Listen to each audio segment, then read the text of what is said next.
দেশের সবচেয়ে বড় হযরত শাহজালাল আন্তর্জাতিক বিমানবন্দর প্রতিদিন প্রায় 25,000 যাত্রী নিয়ে গড়ে 80টি ফ্লাইট ওঠানামা করে এখানে।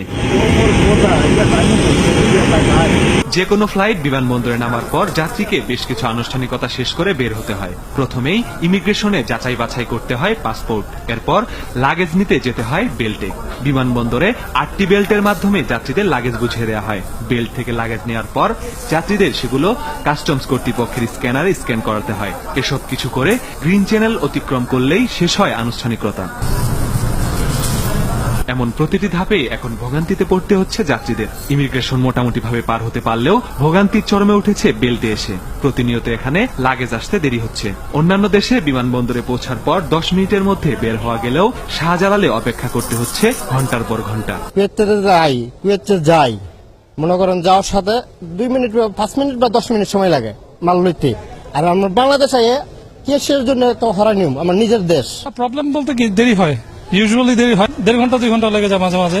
বিমানবন্দরে লাগেজ স্ক্যান করে ঢাকা কাস্টম হাউস কর্তৃপক্ষ।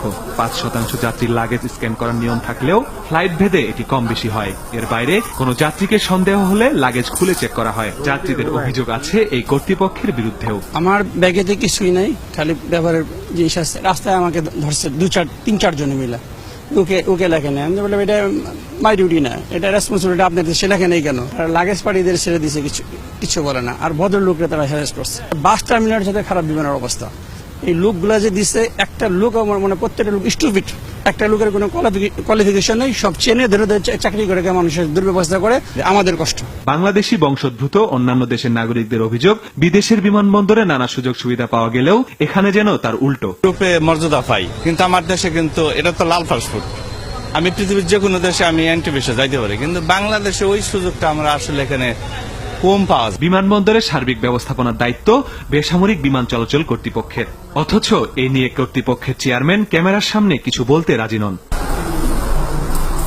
তবে বিমানমন্ত্রী ভোগান্তির কথা স্বীকার করে জানালেন, সমস্যা সমাধানে কাজ চলছে। একসঙ্গে যদি 4-5টা ফ্লাইট চলে আসে তখন এটা ম্যানেজ করা খুব ডিফিকাল্ট হয়ে যায়।